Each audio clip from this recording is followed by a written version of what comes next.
Hello students, कैसे हैं आप लोग। क्लास 9th वालों के लिए आज जो चैप्टर है वो है ग्रेविटेशन चैप्टर के अंदर आप लोगों के ग्रेविटेशन चैप्टर किसी के चैप्टर से स्टार्ट हो चुके होंगे। आपको लगता होगा कि ये चैप्टर काफ़ी डिफ़िकल्ट है, तो ऐसी बातें नहीं है, क्योंकि इसके अंदर सिर्फ न्यूमेरिकल पार्ट जो है वो काफ़ी आपको डिफ़िकल्ट लगेगा, बिकॉज उसको सॉल्व करने में आपको प्रॉब्लम्स होती है।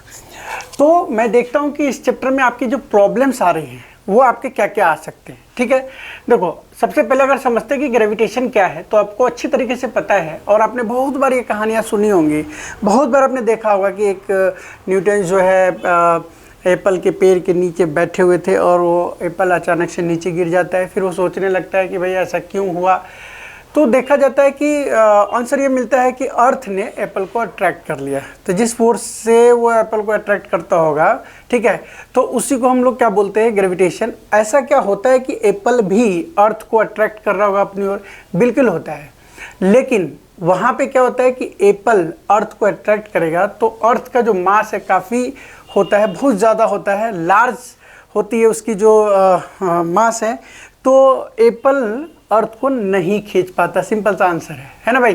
तो हमसे ये नहीं पूछने जा रहा है कि what do you mean by gravitation and something, इसके अंदर न्यूमेरिकल चैप्टर्स आते हैं। ठीक है, ये आपके एनसीईआरटी का है, ये आप रीड करेंगे। इसके अंदर कह रहा है ना, Isaac Newton could grasp that the same force is responsible for all this force is called gravitational force. ठीक है, जिस फोर्स से मतलब कोई भी चीज़ किसी चीज़ को खींचती है ना, उसको ग्रेविटेशनल फोर्स कहते हैं। कह रहा कि in this chapter we shall learn about gravitation and the universal law of gravitation.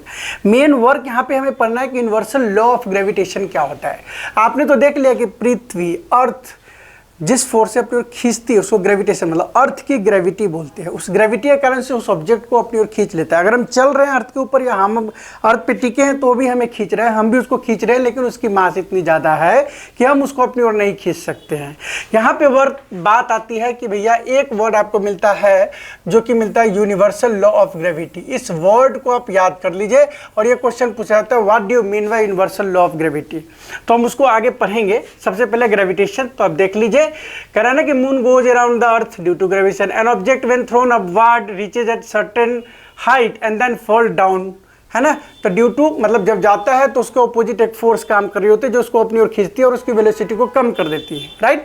तो वो जो है ना ग्रेविटेशनल एक्सेलरेशन लग रहा होता है किसी ऑब्जेक्ट को। जब हम अगर उसके ऊपर थ्रो करते हैं, ऊपर फेंकते हैं, तो सम टाइम बाद वो जब एक मैक्सिमम हाइट को अटेंड करके फिर उसकी वेलोसिटी जब जीरो हो जाती है तो फिर से कहाँ पे आ जाती है, फिर वो अर्थ पे आ जाती है। ठीक है, is the force same in both cases? किस केसेज में? करेगा he thought that if the earth can attract an apple and can it not attract the moon, is the force the same in both case? ही है ना, he conjecture that the same type of force is responsible in both the cases, but depend करता है कि किसका कितना ज़्यादा gravitational acceleration है, जिसको स्मॉल जी बोलते हैं। ठीक है, अर्थ और मून के तुलना में आपको पता है कि अर्थ का जो है ग्रेविटेशनल एक्सेलरेशन 9.8 होता है, जो हम आगे पढ़ेंगे उसको फाइंड भी करेंगे। ठीक है, लेकिन इससे 1/6 लेस होता है आपका मून का, तो वेट में भी फर्क आ जाता है। अर्थ पे अगर आपका वेट 60 है, ठीक है ना, 60 न्यूटन है, तो समझ लो आपका मून के पास जो वेट होगा वो 1/6 कर दीजिए। ठीक है, तो 60 का 1/10 क्या हो जाएगा, 1/6 कितना हो जाएगा, तो आपके पास वही 60 इंटू 1/6 10 न्यूटन वेट होगा वहाँ पे। इतने का फर्क हो जाता है, समझ गए बात को। तो यहाँ पे हमने ये देखा कि ग्रेविटेशन क्या होता है। अगर कोई ऑब्जेक्ट किसी तरफ खींच रही है, इसका मतलब उसने ज़्यादा फोर्स लगाया और ऑब्जेक्ट ने कम फोर्स लगाया। अब यहाँ पे एक सेंट्रीपिटल फोर्स के बारे में पढ़ना है कि what do you mean by centripetal force. Centripetal force क्या होता है? कोई ऑब्जेक्ट अगर कोई भी ऑब्जेक्ट अगर कहीं पे किसी सेंटर पे मूव कर रहा होता है, तो इस फोर्स ये मूव करता है। अगर यहाँ पे मान लो जो अगर फोर्स ना लगे, इस चीज़ को आप मूव करा रहे हो और ये फोर्स ऐसे मूव करता रहेगा जब तक आप फोर्स रखा हुआ, इसको छोड़ोगे तो एक स्ट्रेट लाइन की तरफ कहीं दूसरे तरफ चला जाएगा। तो ये जो ऑब्जेक्ट है एक सेंटर की तरफ फोर्स लगा रहा है। आप कब कब इसको देख सकते हो, जैसे मान लीजिए आप साइकिल किसी सर्कल पे चला रहे हो, तो आपको क्या करना होता है, सर्कल पे चलाते समय आपको झुक जाना पड़ता है, क्योंकि एक फोर्स सेंट्रीपिटल फोर्स काम कर रहा होता है और आपके बीच में वो बैलेंस होनी चाहिए। अगर वो अनबैलेंस होता है तो आप गिर जाओगे, नहीं तो चल नहीं पाओगे। ठीक है। Before the thread is release the stone moves in a circular path. इस चीज को देखना है, ये देख रहे हैं ना, है ना, change direction at every point. The change in direction involves change in velocity और acceleration. The force that cause this acceleration and keep the body moving along the circular path is acting towards the centre. This force is called centripetal force. आप ऐसे move करो, move करते करते क्या है, वो एक सेंट्रीपिटल फोर्स पे काम कर रहा है। जैसे आप छोड़ोगे तो ऐसे मूव करके दूसरी डायरेक्शन में, क्योंकि उस समय उसकी वेलोसिटी होती है, उसके अंदर एक्सेलरेशन होता है ना। तो change in direction involves change in velocity और एक्सेलरेशन, उसके कारण उसका डायरेक्शन चेंज हो जाता है ना। तो ये सेंट्रीपिटल फोर्स क्या है? सेंट्रीपिटल फोर्स मतलब किसी ऑब्जेक्ट, कोई ऑब्जेक्ट अगर मूव कर रहा है सेंटर के टुवर्ड्स, तो एक फोर्स जो है सेंटर की तरफ खींचा जाता है, एक फोर्स लगती है जिसको हम सेंट्रीपिटल फोर्स बोलते हैं। ठीक है। किसी भी सर्कुलर पाथ पे ये सेंट्रीपिटल फोर्स वर्क करता है। तभी आप देखते होंगे कि कोई रोड या कोई भी चीज़ अगर कंस्ट्रक्ट होती है तो आप वहाँ पे क्या देखते हो? वहाँ पे आप यही देखते हो ना, जैसे रोड अगर मूव कर रहा है कहीं पे, तो वो मूव करते करते वो रोड जो है ना इस तरीके से हो जाता है, जहाँ पे उसका जितने दूर में सेंटर होता है उस एंगल से उसको मूव करा दिया जाता है ताकि एक्सीडेंट से बचा जा सके। सेंट्रीपिटल फोर्स को बैलेंस करने के लिए रोड को ही झुका दिया जाता है, ताकि कोई भी गाड़ी तो ऐसे मूव नहीं करेगा इस तरीके से अपने आप से। मान लो साइकिल है, टू व्हीलर है, वो मूव करते से अपने आप को डाउन कर लेगा, लेकिन जो 4 व्हीलर है वो नहीं मेंटेन करने के चक्कर में क्या करते हैं, उसको हम रोड को ही उस सेंटर, उस एंगल पे मूव कर देते हैं। तो सेंट्रीपिटल फोर्स के कारण से ही रोड जहाँ मूव कर रही होती है वहाँ पे क्या करोगे, देखना कि ये झुका हुआ होता है रोड। ठीक है। तो हम नेक्स्ट करते हैं, यहाँ पे आपका जो पढ़ना है हमें मेन यहाँ पे इस सब में, इसमें कुछ नहीं, हम यहाँ पे आगे पढ़ते हैं कि यूनिवर्सल लॉ ऑफ ग्रेविटी क्या होता है। सिंपल एनसीईआरटी से फोकस कर रहे हैं, एनसीईआरटी में जो आपके लिखे गए हैं उसके अकॉर्डिंग, ताकि आप न्यूमेरिकल को अच्छी तरीके से कर सके। हमारे पास हमें पढ़ना है universal law of gravity. Universal law of gravity क्या होता है? मतलब कोई भी ऑब्जेक्ट जो इस यूनिवर्स में है वो ऑब्जेक्ट एक दूसरे को अपनी ओर खींचती है। ठीक है। कराने every object in the universe attract every other object with a force, एक फोर्स से खींचती है, which is proportional to the product of their masses. ठीक है ना। And inversely proportional to the square of the distance between them. The force is along to the line joining the centre of two object. Suppose this is first object, this is the second object. इसका mass जो है capital M है, इसका मास आपका small M है। बोल रहा है ये ऑब्जेक्ट भी इसको अपनी ओर खींचती है और ये भी अपनी ओर इसको खींचती है। दोनों ऑब्जेक्ट एक दूसरे को अपनी ओर खींचती है। डिपेंड करता है कि मास किसका ज़्यादा है। ठीक है। मास के ऊपर डिपेंड करता है, लेकिन कह रहा है कि वो किस फोर्स से खींचती है। तो force is directly proportional. Force is directly proportional मतलब proportional to product of their masses, मतलब mass 1 and mass 2, and inversely proportional to distance between them का स्क्वायर, मतलब square of distance between them. उस object के centre of mass से लेना पड़ता है। अगर अर्थ है तो अर्थ के सेंटर से वो मास, उस डिस्टेंस को हम कवर अप करेंगे। ठीक है। क्लियर हो गई बातें? ये लाइन आपको लिख लेना है। ये है यूनिवर्सल लॉ ऑफ ग्रेविटी। जब भी पूछेगा तो ये लिखना है, और इसको मैथमेटिकली इसको कैसे हम दिखाएंगे वो आपको उस पे डिपेंड करता है। तो हम चलते हैं, इसको जरा मैथमेटिकल दिखाते हैं। मैथमेटिकल क्या है, कैसे इसको प्रूव करेंगे मैथमेटिकल इस लॉ को, उसको देखिए। ठीक है। मैथमेटिकली हम देखते हैं इसको। आइए, यूनिवर्सल लॉ ऑफ ग्रेविटी को मैथमेटिकली हम सॉल्व करते हैं। हमने क्या देखा कि एक हमारे पास ऑब्जेक्ट है, और ये जो ऑब्जेक्ट है, इस ऑब्जेक्ट को देखो, ये ऑब्जेक्ट मान लो m है, कैपिटल M है। ठीक है। एक स्मॉल ऑब्जेक्ट है, अगर मून को लेकर चले तो स्मॉल ऑब्जेक्ट है, या अदर ऑब्जेक्ट कोई भी ले सकते हो। इसके बीच का डिस्टेंस यहाँ से यहाँ तक d है। ठीक है। पहला बात क्या कहता है, every object in the universe, क्योंकि यूनिवर्सल लॉ है, हम इसको प्रूव करें यूनिवर्सल लॉ। ध्यान लीजिए, आप 3-4 बार इसको प्रूव करो और ये आपके टिप्स पे होगा जब भी आप सॉल्व करोगे। क्या है, तो every object in the universe, ठीक है, attract each other at a constant force, and this force is, मतलब एक फोर्स लगता है इसमें, ये फोर्स डायरेक्टली प्रोपोर्शनल है दोनों के मास का, चलेगा, directly proportional to their product of their masses. And second बात कहता है इन्वर्सली, मतलब इन्वर्सली में 1/, या डिस्टेंस के स्क्वायर का। ये पहला, ये दूसरा, लॉ का 2 पॉइंट्स है, दोनों फोर्स के बराबर है। हमने क्या किया, इस फोर्स को इक्वल रख लिया, है ना, मतलब इन्वर्सली प्रोपोर्शनल पहले भी प्रोपोर्शनली रखते हैं, M capital M by D square. अब इस प्रोपोर्शनल को हमें क्या करना पड़ेगा, हटाने के लिए एक ग्रेविटेशनल कांस्टेंट लेना पड़ता है जो होता है कैपिटल G। तो हम इसको क्या लिखेंगे, F equals to capital G M upon में डी स्क्वायर। ये हमारा फोर्स का फॉर्मूला बन गया। इसमें ग्रेविटेशनल एक्सेलरेशन अगर हमको निकालना है G की वैल्यू, तो F डी स्क्वायर अपॉन में M इंटू M इससे निकाल लिया जाएगा। क्लियर हो गई बातें। ये तो तब था जब एक ऑब्जेक्ट कहीं और है, दूसरे ऑब्जेक्ट के बीच में हम फोर्स को कैलकुलेट करने जा रहे हैं। तब अगर मान लो कोई ऑब्जेक्ट अर्थ के ऊपर है, मान लीजिए ये ऑब्जेक्ट है कोई, मतलब ये अर्थ है, ठीक है, इसके ऊपर कोई ऑब्जेक्ट है, इस पे टिका हुआ है। अब अगर इसको हम कैलकुलेट करेंगे तो इस ऑब्जेक्ट से इसके सेंटर तक का डिस्टेंस को रेडियस मानोगे ना, तो यही फॉर्मूला क्या बन जाएगा कि इसका मास स्मॉल m, इसका मास कैपिटल M, तो वाला F बराबर क्या हो जाएगा, कैपिटल G तो है ही है, दोनों के प्रोडक्ट के बराबर, मतलब M, और इसके बीच की डिस्टेंस रेडियस, तो रेडियस का स्क्वायर, ये बन जाएगा फोर्स। ये रेडियस किसका, अर्थ का रेडियस है, तो अर्थ, अगर मून का है तो मून का रेडियस, ठीक है।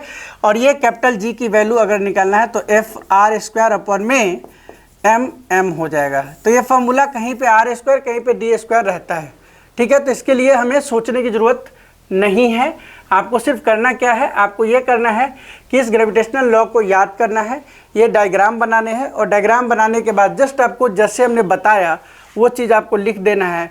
और इसमें भी वही चीज़ लिखा है कि F directly proportional to mass के, F directly proportional to mass of the object. तो लो भाई डायरेक्टली प्रोपोर्शनल कर दीजिए इसके, ये हो गया पहली पॉइंट। ये इन्वर्सली प्रोपोर्शनल टू डिस्टेंस, दोनों को मैच कर दिया, मतलब एक साथ मिला दिया, F M इंटू M। और जब हम इसको और नीचे चले गए यहाँ पे, ये देखिए, तो ये हमारे पास ये वैल्यू आ गया F G M by D square. Clear हो गया, F इंटू डी स्क्वायर लिया, G से वैल्यू निकाल सकते हैं आप, ये चीज़ आपको बता रखे हैं। तो इस चीज़ को बार बार प्रूफ कीजिए और ये कैपिटल G की वैल्यू हो जाएगा, आपको निकाल के दिखाने नहीं है। ऐसा यूनिट G का मतलब होता है कि आप जो फोर्स का है, जैसे मान लो फोर्स का न्यूटन हो गया, D मतलब डिस्टेंस का मीटर स्क्वायर हो गया, और दोनों मास को kg इंटू kg स्क्वायर हो गया, ठीक है। आप कभी भी ये मत सोचना कि जो हमने डिस्टेंस निकाला है, मतलब ये जो मास है वो वेट से आप लोग तुलना कर लेते हो, वेट न्यूटन होता है, फोर्स के बराबर होता है। यहाँ पे अगर आप kg लिखोगे, यहाँ पे kg लिखोगे, और यहाँ पे न्यूटन लिखोगे, और डी स्क्वायर मतलब डिस्टेंस मतलब मीटर, और मीटर का स्क्वायर। तो आप अगर इसको ऐसा यूनिट में कन्वर्ट करते हो तो n मीटर स्क्वायर पर kg स्क्वायर, ये चीज़ें आपका क्या है, ऐसा यूनिट ऑफ ग्रेविटी, मतलब G की वैल्यू, ठीक है।